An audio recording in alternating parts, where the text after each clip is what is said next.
out the smiles.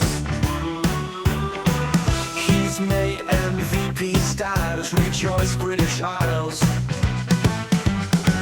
Congratulations, Giles, his acceptance video is must-see. With the talent and spreadsheets, should be on TV.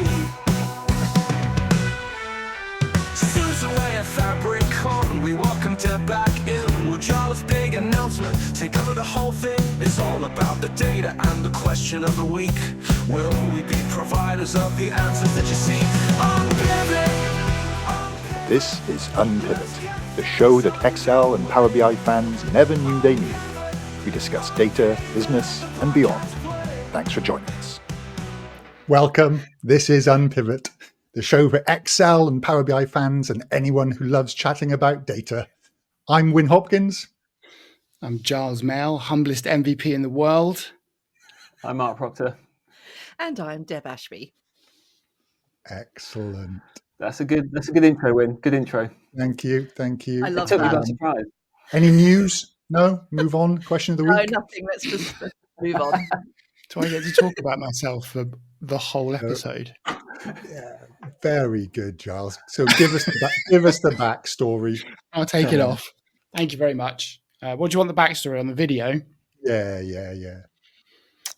Christmas, slightly tipsy conversation with brother-in-law, who's very, very good at music, turned into the reality of putting together an MVP video and somehow roping Deb into the whole thing, who was massively up for coming down to Bournemouth and doing a bit of acting and, crazy amounts of fun, wasn't it?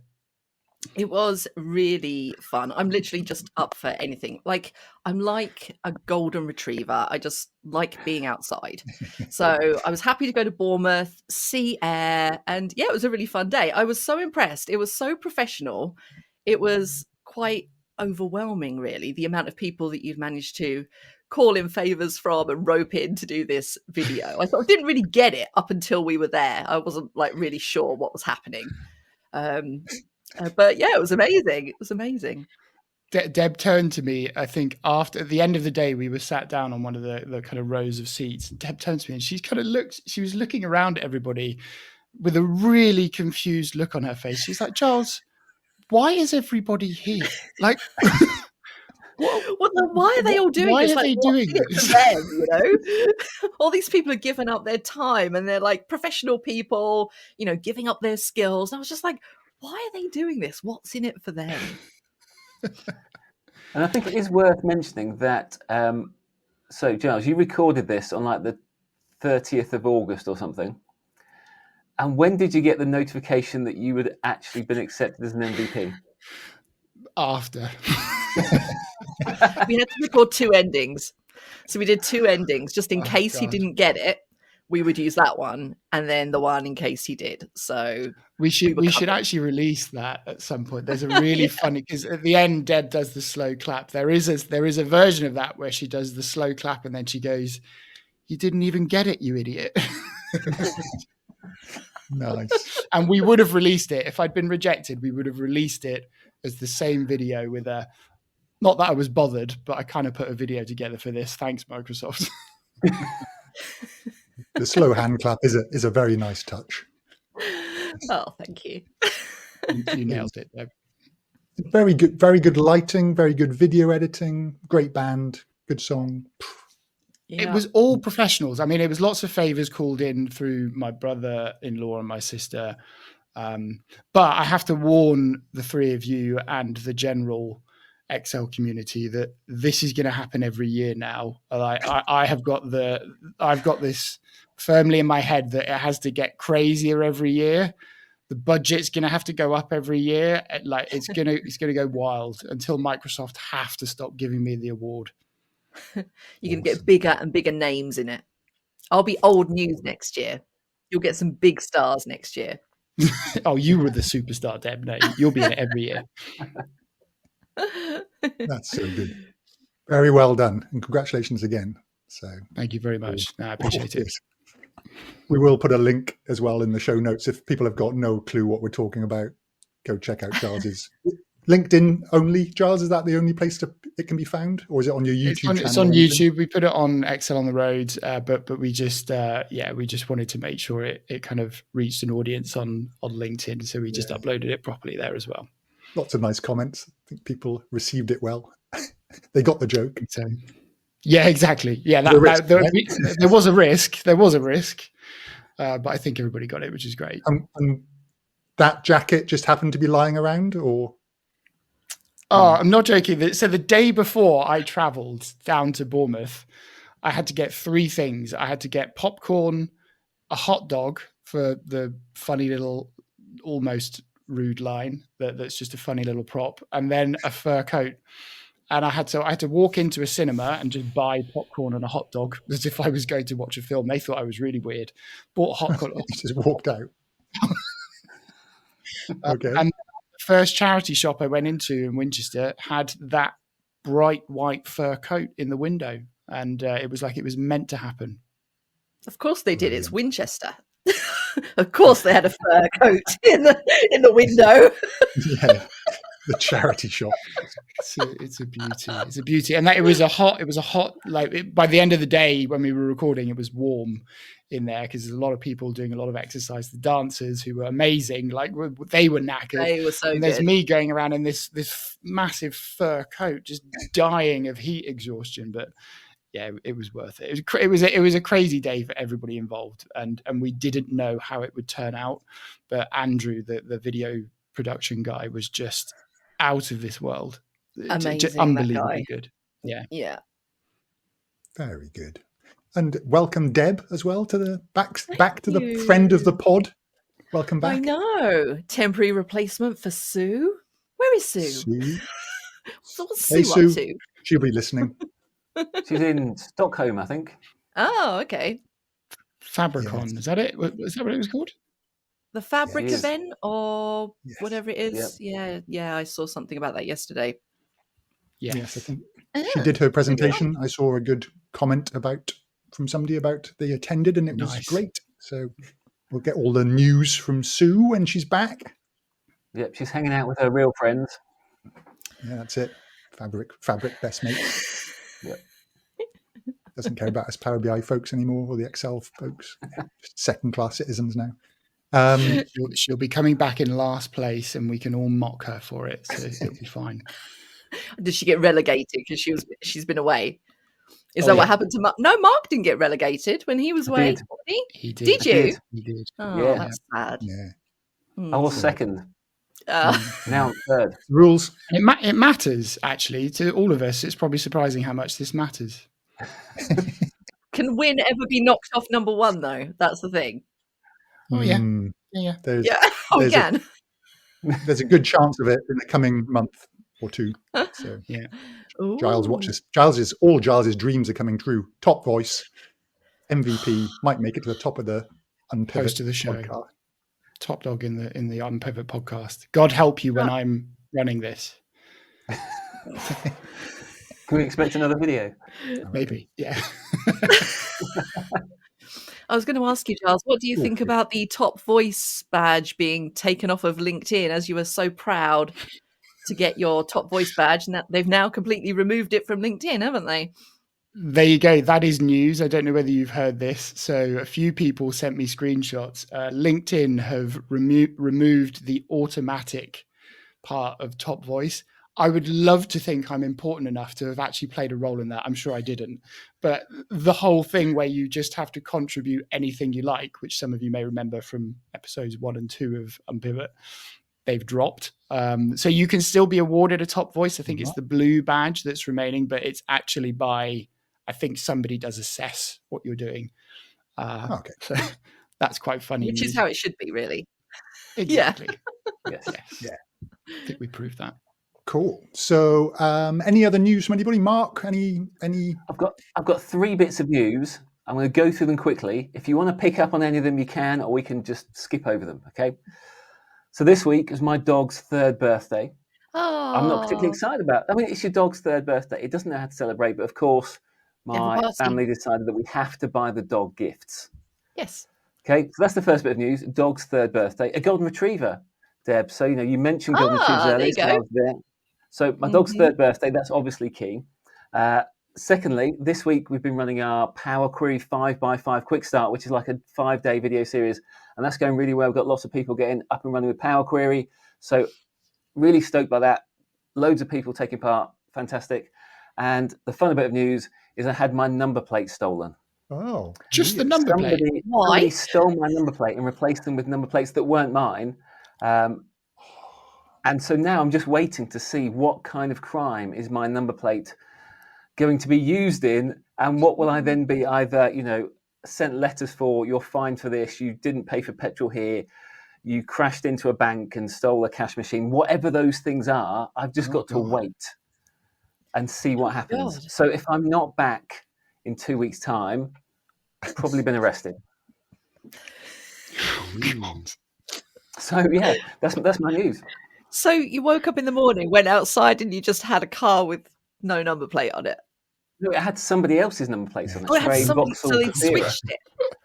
That's weird. Yeah, and the so my daughter came home from school and she noticed our car and she's like, "They're not our number plates." And then it was like, "Well, when did we last see? When did we last notice the number plates on our car?" And I'm like, "Well, we had them serviced at the end of August."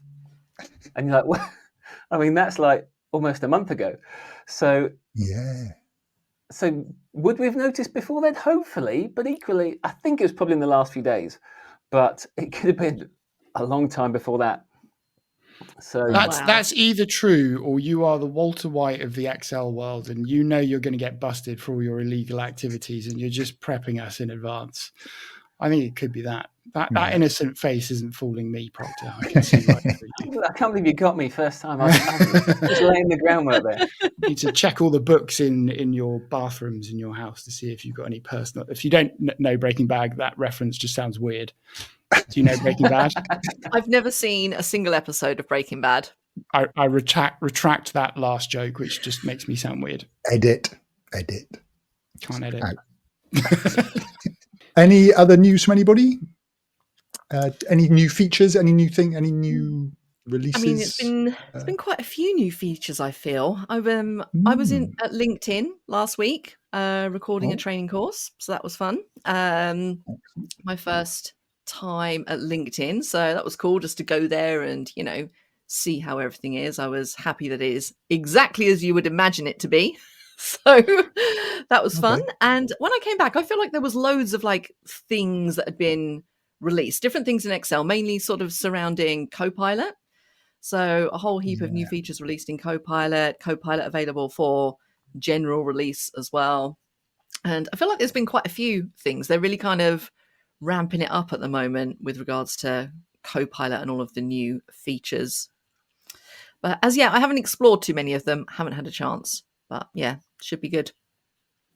Yeah, you're right. Lots of stuff became generally available, which basically means, even though it's generally available, not everyone has them, which is exactly. It's a I was going to post this in the MVP forum because I wanted somebody to clarify what generally available meant. So exactly who has it? Still probably the same people who had it before. Yeah. I mean, effectively, it just means it will roll out to people at their relevant update cycle rather than just they're still testing it. But I think with Copilot, it's generally available if you have a license, which basically just means you have it if you have a license. Exactly. This is what I'm saying. In order to have Copilot within your applications, you have to have upgraded or bought that $30 license or whatever it is. So if you've bought that license, then you have Copilot. So saying that it's generally available, what does that mean? It's not like it's generally available to the public because you have to have a license to use it. So the people who have a license, nothing changes. So I'm not sure what generally available actually means. I think there was in preview because it was in limited number of languages, and now they've updated the number of languages it works in. From a Power BI point of view, when they say generally available, because they got lots of preview features in Power BI, there's lots of toggles you can turn on in the application to say I want this preview on, this preview on, and all. When something becomes generally available, it means you can actually lodge a support ticket if something goes wrong with it. If you're using it in preview, it's like buyer beware, you're using it at your own risk. So that's the Power BI generally available. The Excel one, I just find it as confusing as you guys. But it isn't on Excel World, isn't it? You've got the current channel, you've got the monthly enterprise and the semi-annual. So when ignoring the Copilot thing, generally when Microsoft say it's now available for the general audience, that's the current channel, isn't it? Yeah. But you'd still be waiting on the 2 enterprise versions. Yeah. And the other thing I'm trying to find out is what's going to be not in Excel 2024, because that's coming out, the one-time purchase. Yeah. So it's going to be what's all the things missing, because I finally got group by and pivot by today in my current channel. I think Giles mentioned that last time. That showed up for me today. But all those things and what else isn't in, because they do a terrible job of actually highlighting what's not in those versions. It would be great if there was, I mean, there might be, and I just don't know where it is, but I would love to have like a list so you can see, just have a list of all the features that aren't available or are available in the new version that weren't in the previous version. That would make everybody's life so much easier, particularly when you're doing things like courses for all of the different versions. Sort of trying to establish what's actually new is really difficult a lot of the time. If you follow David Benayem on, if you follow David Benayem on LinkedIn, he's got a ribbon where he keeps track of all the features and which versions they're in and not in. Oh wow! So if you want to know, hit him up on LinkedIn. I'm sure he'll tell you. But otherwise, I haven't got a clue what's going on. It just appears or disappears. Yeah. Do you know what? I'm glad I'm not the only one who feels that way. I've seen lots of those conversations where people are saying they've had it and then they've lost it again, which is quite an interesting one. I don't know how that happens. Yeah. Oh, speaking of that, so Power BI, they accidentally launched the early version of Power BI, the September version of Power BI, and dark mode, which is the new announcement. Power BI has now got dark mode, which doesn't really bother me. I'm not a dark mode fan. But it was an early release. So a few people blogged about it, LinkedIn posts, little videos, TikToks, all that stuff. And then they just turned it off again. So there was all these comments of people going, oh no, I turn it on. Where's the feature? So yeah, just try to sweep. And then they announced it today or yesterday that it's now available. So they basically got 4 or 5 days of, preview. That happened to me with Copilot a few months ago. Microsoft asked me to write a couple of articles about Copilot in PowerPoint and do a couple of videos. So I did them and, wrote them. And then about a month later, I'm getting all these frantic messages on Teams telling me that my blog post is completely wrong. And I started to panic thinking, oh my goodness, have I done something wrong? But no, it's just that they had removed a feature. So my blog post was no longer accurate. But they were making it sound like it was me. But no, they just kind of 1 minute the feature's there, the next minute it's gone, and it causes chaos. Commenting on preview stuff or doing blog posts on new release stuff in beta always has that risk as well. There was stuff with XLOOKUP, or there's been a few of them where they changed the actual sort of parameters that you put in, or even the order of them for one function, I think. So your video becomes, got to delete it and sort of, if you remember. The other one there's always things to do.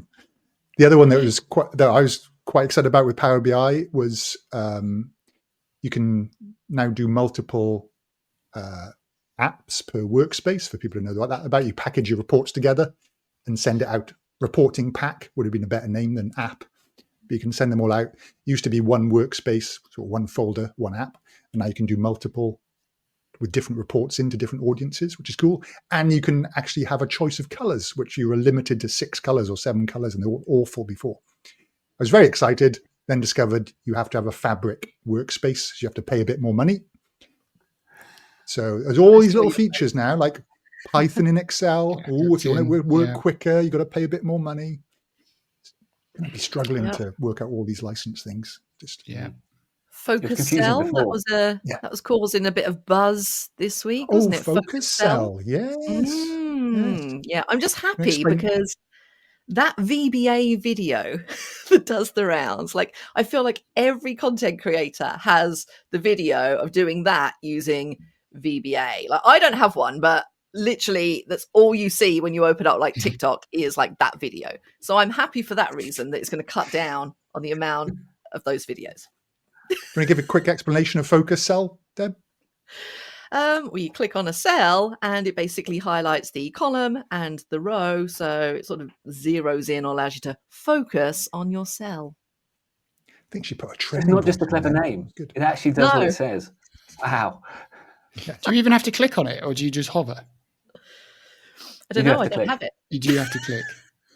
But if- have also, you not, if have you- you not seen the millions of emails going around the MVP group, filling up my inbox every day? I've Brilliant ignored thing in them there. all.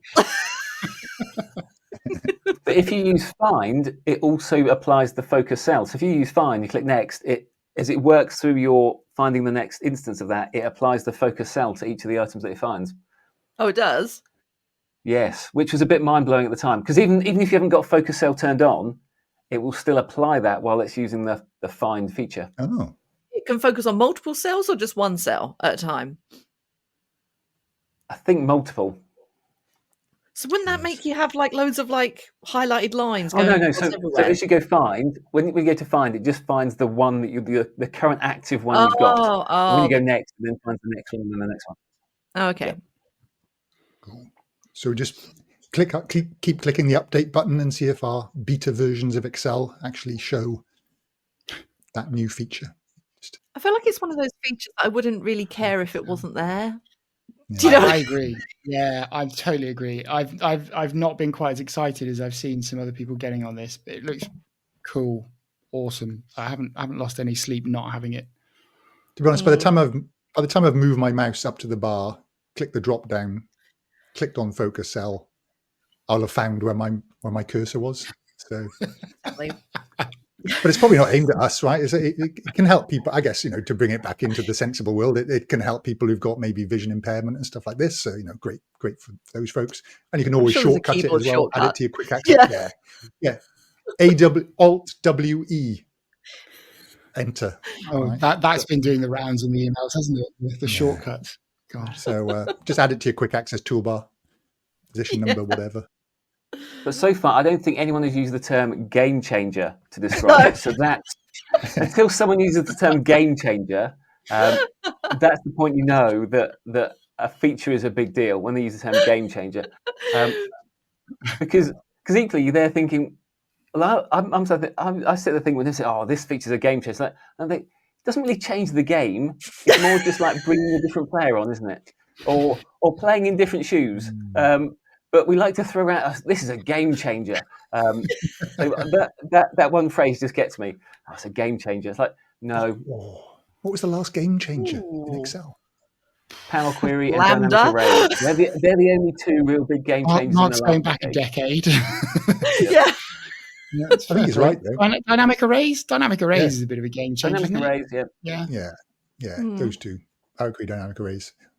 Lambda, nah, that's just adding like another chessboard into 3D chess, I think, adding the lambdas. It makes the game more complicated for most of us. The thing I always think about these things is I like to imagine Microsoft sitting around a table and discussing what the next feature is that's going to be released. And like, who was the person who said, let's do focus cell? Out of everything we could have done, that is the thing that our team is going to focus on this week. I'd just love to know how those decisions are made. I'd love it if they just had a period where they got round that table and went, for this year, we've done enough. Let's just give everybody 6 months to catch up. Yeah. Can't see that. Yeah. There's a lot of work done for the sort of customer satisfaction type stuff for a while. And quite a few things from that list from the feedback portal have now sort of started to come into play. So they are doing a bit of that. The enlightening thing that I heard at one MVP summit was somebody explaining how Microsoft's engineers are the best and the brightest, and none of those people want to go and work on somebody's old code to fix the issues, right? You don't want to. If you're like cutting edge, you're talking all this new cool stuff, you want to make a big difference. Nobody wants to do bug fixes from code bases 10 years ago. It's just not fun for anybody. So human nature is people focus on the and you want to keep those engineers because they're the best and brightest, so you can't upset them too much. So you've got to sort of mix it in a bit, I think. Mix the cool stuff with a bit of the old, fix up the old rubbishy stuff. Or they'll go to Google, then you're in trouble. Yeah, exactly. When they release these features, I'm always there.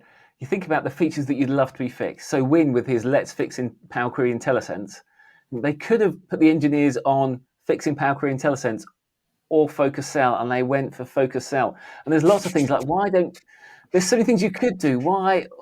I just want you to fix all these 25 other things. Why this one that I don't care about? Yeah. It's like when, a couple of weeks ago when they announced like Copilot with Python. And I remember thinking to myself, Yes. What? Why? When the basics don't work, why are we suddenly focusing on Python, which is like what a very small slice of people are going to use when the very basic things don't currently work properly? That I don't understand that thinking, but I'm guessing that there's probably external factors guiding that. But I don't really understand how they think. I've always said it would be really, and I don't know whether this data exists. I remember trying to ask people at the Usbrid conference 2 years ago whether this existed, but of the, let's call it 1 billion Excel users, what data do we actually have on the users? Like, can you categorize them into whatever, beginner, intermediate, advanced? I don't know, something. It'd be so interesting to see like 995 million of the billion just know how to use VLOOKUP. And then it's like, okay, well, Jesus, why are we doing this with all this crazy stuff? I don't know, but I'd love to know if that data set exists somewhere, probably with Microsoft.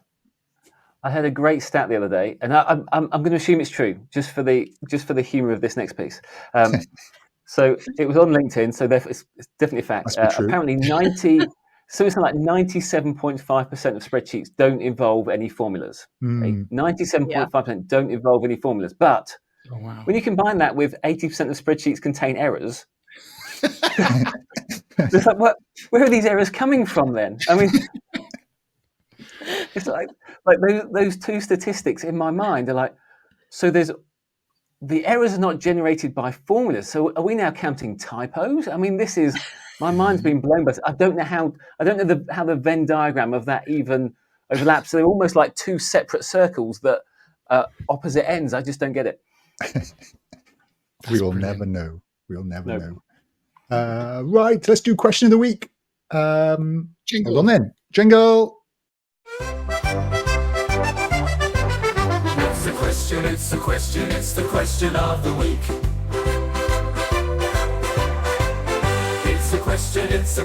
It's the question of the week.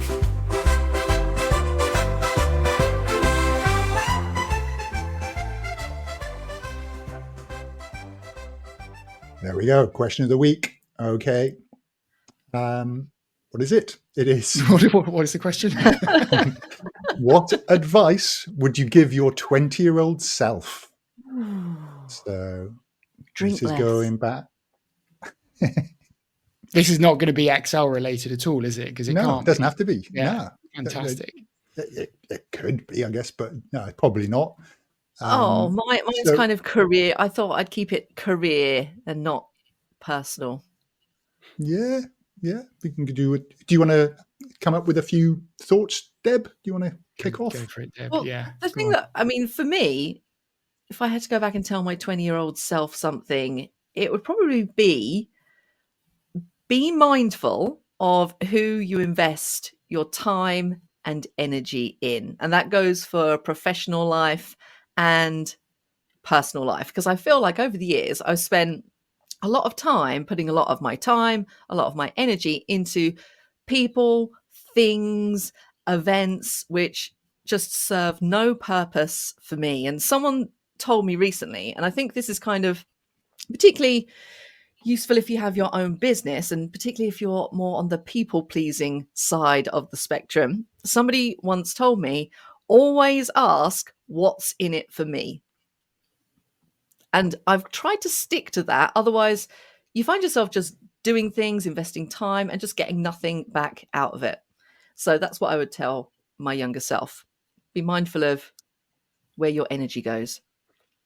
Well, thank you for joining us on the podcast, Deb. It's nice to know that we are providing you some benefits. What is in it for Exactly. you coming on I this thought podcast? about it and I deemed it worthwhile. Good. How did you come to that conclusion? What happened? What was the thought process? Well, I get Just to enjoy the chat.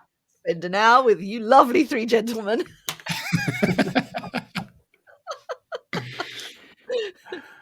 Mark, Giles, do you want to? I can go next. Yeah. I've got two. One is Cool. kind of they're both a bit work related. So first of all, I didn't learn this until I was in my mid-30s, and that is the fact that if you have a job and you're employed by somebody, you effectively run your own business, but you just have one customer, and therefore actually your employment and all your income is actually at a bigger risk than if you run your own business. Because if you run your own business, you can have lots of customers, but if you're employed, you've only got one customer, and that is the person who employs you. So that's my first bit of wisdom. A wisdom. I'm not sure it goes that far. I'd give it wisdom marks for that one. Yeah. And then my second one is, I'd say to myself, Mark, don't fear failure, because actually you spend so long fearing failure that you're more scared of failing than the result of actually failing at something. So therefore it kind of holds you back from doing lots of stuff, and actually the fear of it is much worse than the reality. So yeah, just get your head down and get on with it. Stick your head above the parapet and just keep going. That's good. That's me at the moment, fearing failure. I'm about to release my first training course, and I feel like for the last 5 years when I've been working for clients, it's always been like something that I'm going to do in the future, and now it's here and I'm terrified and I am very worried that it's just not good. I'm going to fail, basically. That's what I'm concerned about. So you're right, I shouldn't be concerned about that. I need to get over it. Well, as long as it doesn't stop you, all right. I guess that's the thing. Yeah. One of mine was, take calculated risks. That would be mine. Yes. Because all the risk, the things I felt, and they probably weren't really, all the things I did that felt risky, which weren't particularly risky really in the scheme of things, they're the things that have just look back on, had the most impact on my life, the most benefit, look back on most fondly. Yeah. So it's just that thing of, like Mark says, it's the fear of not doing it. It's way worse than actually doing it. Yep. And sometimes you've got to think, well, how difficult would it be to get back to where I were previously? So in your case, Deb, you're releasing your course. Let's say hypothetically it crashes and burns. It's the worst course ever. You're effing and blinding throughout all of it. Your name gets slurred across the entire industry, right?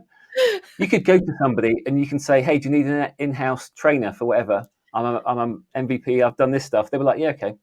Yeah. And so therefore, what's the biggest risk is you have to go back and do something else. Like so you can once you think about, just go back to my old client. Always go back. Yeah. Yeah. I know, you have to think about it in that way. Like, what's the worst that can happen? I try to think about life that way in every situation. Like, what's the worst that can happen? And if the worst isn't that bad, then take the risk. It's normally the fear of what people will think about you. If I fail, people will know I've failed, and then I'll be embarrassed. Exactly that. And I think that's normally the driver. We care too much about what other people think. Exactly. Yep. But also you will smash it, Deb, because you're really good at what you do. So your course will be just like your YouTube videos, I'm sure. Well, the thing is, you can have the best course in the world. It's the marketing, it's the marketing. So, the course can be amazing, but if you don't know how to market it properly, then no one sees it. So, it's that part, because I'm not in control of that part either. So, that's sort of a blind spot, but we'll see. It's exciting. Yeah. Giving it a go. Giles, what do you... I had three. One was very similar to Deb's one, which was about people and like assessing who is kind of sucking positivity from you and giving positivity back to your life. So it's kind of a similar thing. The other one I had was just to not put so much pressure on yourself. I remember in my 20s feeling like, God, I just wasn't achieving enough. And I wish I had just felt more relaxed and done things, positive things every day, every week, that just little and often, a little bit of reading, a little bit of upskilling, whatever it was, rather than feeling like I had to, solve my life by the end of my 20s. I remember feeling old when I hit 30, and now when I've hit 40 thinking, well, that was ridiculous. I feel younger. Yeah. Well, no, now I feel more content and full of energy than I ever have. The third one was, you will never be as good looking as you are now. That's what I'd say to myself at 25. I was thinking this the other day. About me or you? No, I was looking at old pictures, and I remember at the time of those pictures when they were taken when I was like 25, thinking, oh, I'm really fat. And now I look at them and I'm like, oh my goodness. Yeah. It's like a supermodel back then. I felt the same. I'm like, look at that hair. Look at all that hair you had on your head. Good God, you were beautiful, Giles. How do you think your 20-year-old self would react to that advice from your future self? If 40-year-old bald bearded Giles rocked up from a little time warp bubble and said, "You are beautiful," I think he'd run a mile and be like, "God, exactly. You're going to look like this in the future." God. Yeah, I need to do some hair treatment today to protect that I don't turn out Get like that cream going on there. Nice.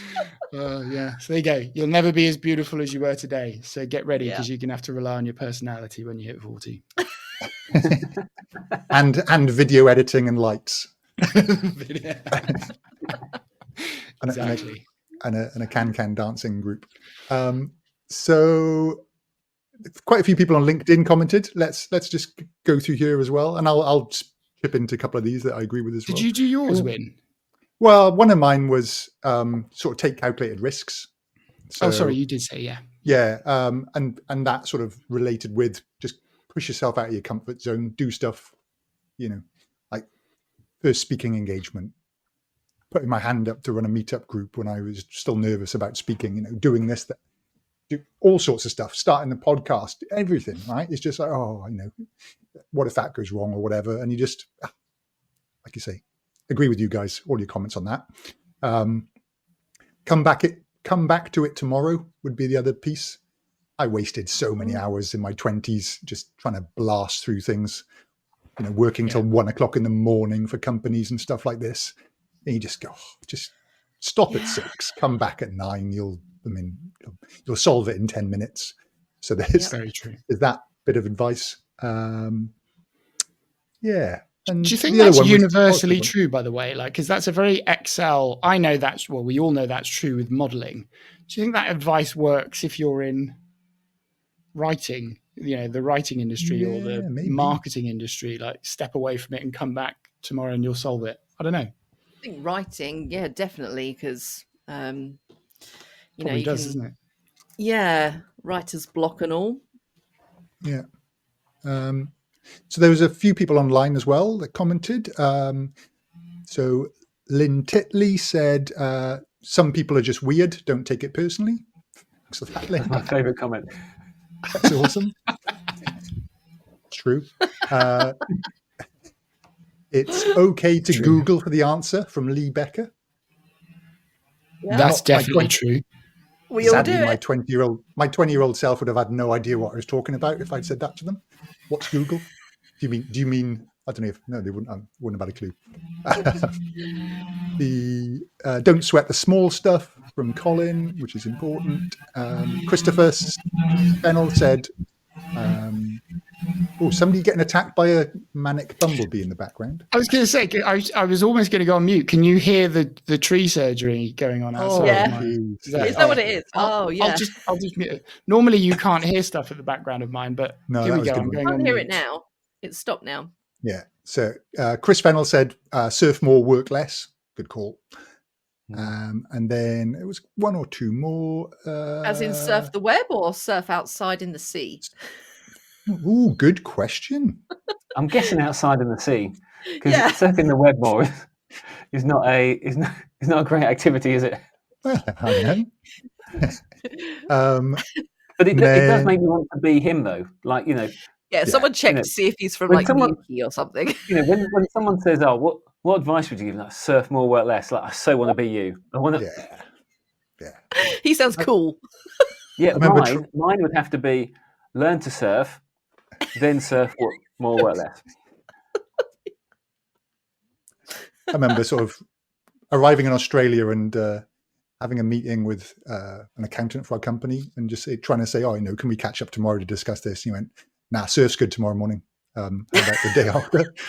Just like, nah, surf's up. That's It's valid like in Australia. stereotypical Australian, Yeah. tomorrow's got a You good surf couldn't day. say that here. Not going to work. I've got two friends that are a couple close friends of mine, and the guy is a real surfer, young French guy, and he winds up his other half to no end because they'll make plans on the weekend to go and do stuff. But if the surf's good, when he checks his phone at 5 a.m, it's like, nope, cancelling everything, going to the beach. Plans dropped. Madness. Yeah, Never date a that's the way. surfer. That's the way. There you go. Advice to your 20-year-old self, Giles. Yeah. Never date a surfer. Yeah, to be fair. Okay, that's fine. That's fine. And then one more. It's okay to fail This is from Shirley Morman. It's okay to fail sometimes. You'll learn a lot from the things that go wrong, which is very true. Yep. Very true. Very true indeed. Cool. Yeah, like that. All right. So we have burnt through 45 minutes before we get into the main topic, which was As always. pretty much expected. Right. Main topic, triggered by a post from Mr. Proctor about best practice. So, Mark, what was your involvement with this? Was it 20 principles for good spreadsheet practice? Yeah, so probably, I don't know, maybe 10, 15 years ago, I'm not sure. The ICAW, who's the Accounting Standards Board for England and Wales, so they released this document called the 20 Principles for Good Spreadsheet Practice. And then about 2 years ago, they decided they were going to revisit that and update it because lots of stuff has changed in Excel and other tools. So they wanted to revisit that. And I've been in discussion with them about various ways about how I could get involved. So I then was involved in the working group for updating these 20 principles for good spreadsheet practice. So we had lots of working groups discussing all of these points, going back through other points, trying to come up with what is. And the key thing with this document, if you search for it, is that it's principles for good spreadsheet practice. It's not trying to be prescriptive, as in you have to do this and have to do that. I think the first principle is even decide what role spreadsheets play in your organization. So it's not even, you might decide spreadsheets have no role in your organization. That might, so the first principle is that. The second principle is then around decide whether, I think it's this, the second principle, decide whether a spreadsheet is a good use for what you're about to do. So there's lots of principles in there. And then there's things about making sure that you have suitable backups and who's got access and all of those things. So I think they're really good in terms of principles for thinking through those things. So it doesn't matter whether you're an Excel ninja or whether you're literally, it's your first day at your job. These are the things that you should still think about and consider in terms of those principles. So that, I think it came out officially published earlier this year in April time. And I can see my fingerprints on various principles. There's one in there which is I think something to do to make sure that you clean and optimize the shape of your data before you then use it. I was like, yeah, that sounds like me. It doesn't say Power Query, but it might as well. There was a mention of tables at some point as well. I thought that's got to be Mark's. Do you know, it's funny because that document was originally written by my last permanent company. So Filtered had involvement with the ICAEW. Yep. I'm pretty sure that document was put together in conjunction with people at Filtered because it had kind of just come out when I joined the company, and they kind of gave it to me to have a little read through and check. And occasionally I go to meetings with the ICAEW. Is that right? ICAEW. Yeah, that's it. Yeah, to talk about these principles and stuff. So I thought it was quite funny when you posted that, because I was like, I think we created the original of that document, which you've now kindly updated. The ICAW's documents are my favorite. So they've got a code as well, which again is of the modeling codes, it's the most recent one that's ever been created. And they brought in quite a wide range of people. I think some people from like Numeritas and other modeling companies were involved in that, which is kind of the next level down. So with ICAW, you've got the 20 principles, then you've got the code, which is a bigger document, and then you've got standards like FAST, which I follow. And like some people hate FAST, but I always say to them, just remember the 4 words and what they stand for: flexible, appropriate, structured, transparent. And if you've got those words in your head when you're building your model, like if you're starting from a position where you don't use any rules or principles, just starting to use the 20 principles or the words behind FAST is a massive, massive step in the right direction. So why do we need them? What's the point of best practice? What does it do for us? Can you still hear this, brother? I swear, if it sounds like the Texas Chainsaw Massacre is being filmed next door to my house. Can you still hear this? No.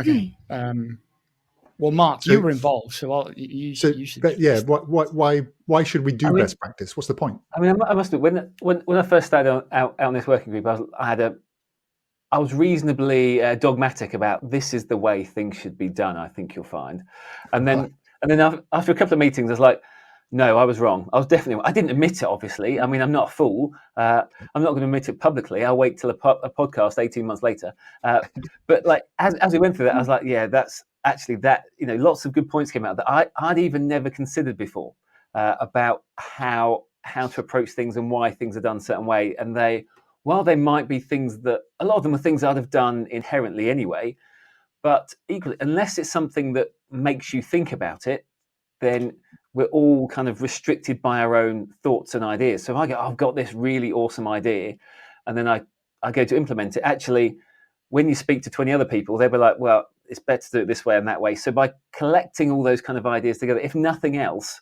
it makes you think about the things in a different way and how you should approach things.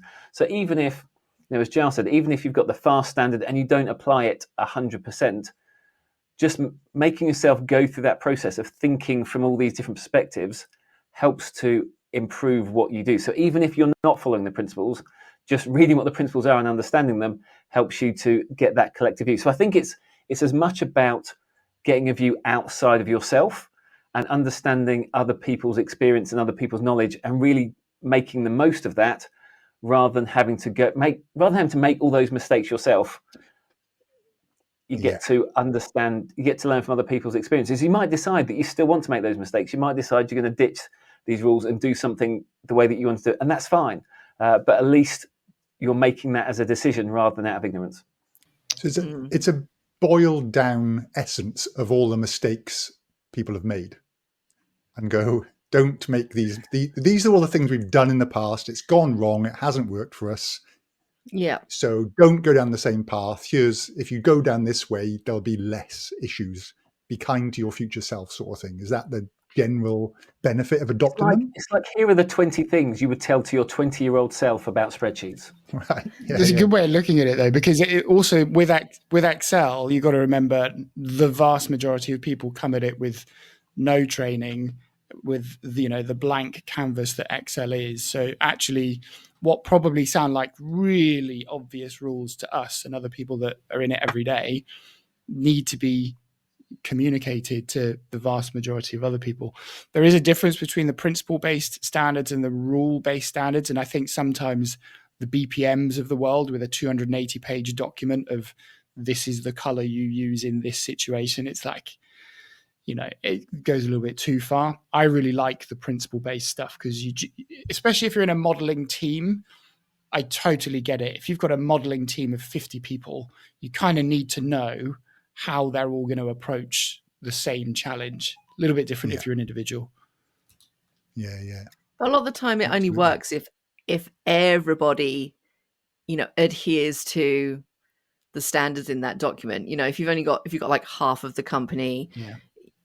Hard coding values and things like that. Do you know what I mean? So it's like, it has to be fairly, the uptake has to be across the board. for it to really be of benefit. Totally agree. Otherwise, it's still just a mess.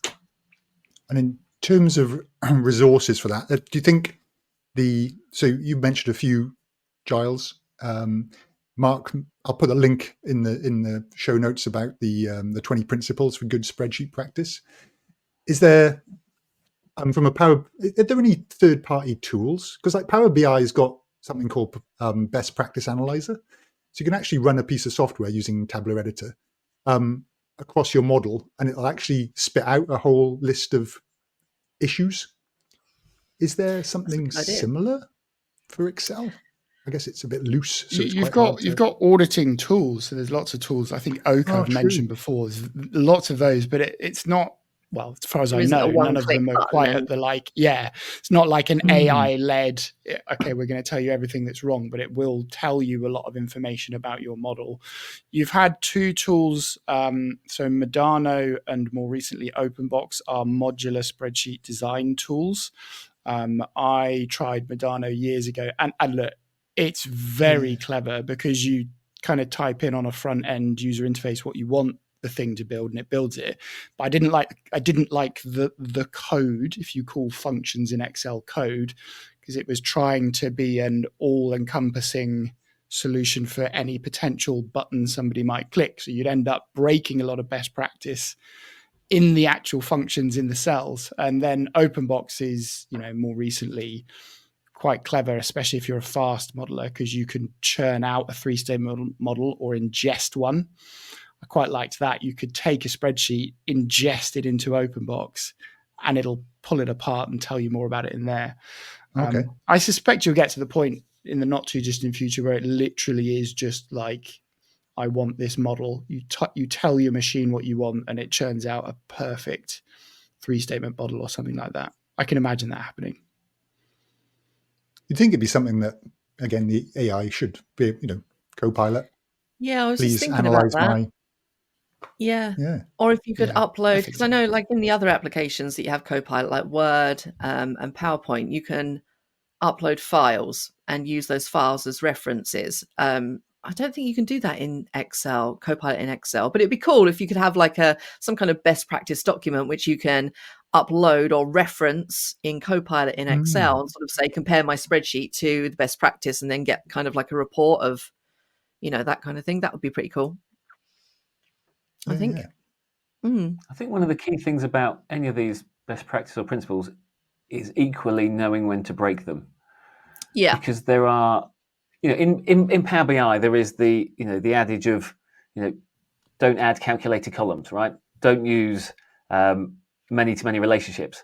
And they're kind of principles to keep things simple. But equally, there are scenarios where you do want to break those rules, and it's the key thing is knowing when to break those rules and when and how to do them differently so that you actually get the result that you want and that it's the right thing to do. So I think that's often where experience and knowledge comes from, in the fact that we're then deciding to purposefully not follow rules, and at what point we do that. Totally agree. Yeah. Mm-hmm. Okay, we've had to cut it short today. Well, on time, to be honest. So we all have to. We solved modeling principles in. We solved modeling principles, which is all good. I think for me the whole best practice piece, it's just about good habits, and I can open up somebody's spreadsheet, and you can eyeball it and just go, right. I'm judging people if you haven't got a table. I'm judging people for this, that, and the other. And I'm sure the AI could do the same sort of thing. It could go through those sheets and just say, hey, you've got some inputs here, you've got some inputs on that sheet, you've got some inputs here, all those sorts of things. It's getting it nice and organized so that your future self or the person who takes over your job isn't crying and reworking, and you're not getting a phone call 6 months later from the job you left from the person who replaced you saying, hey, how does this work? That sort of thing. Yeah. I saw a presentation by Paul Barnhurst recently, and I don't know if this is a common joke, but it made me laugh. He's like, what do you call a bad spreadsheet? The next employee's problem. Oh, geek humor. Yes. All right, folks. Thank you very much, Deb. Thank you for joining us. You're welcome. Giles, awesome on the MVP. Look forward to Congratulations, catching up with you. Giles. Yes, all good. And we shall catch everyone in a couple of weeks' time. All right, thanks, folks. Thanks, everyone. Bye. Well, I got these tables messy as can be. Columns wide and jumbled, nothing's clear to see. I need my data clean, lined up and precise. Gonna unpivot these fields, oh baby, that's nice. You gotta unpivot, make my data sing. From those cluttered columns, let the insides ring. Transforming tiny, now it's all in use. With the Unpivot, baby, I shake off those data blues.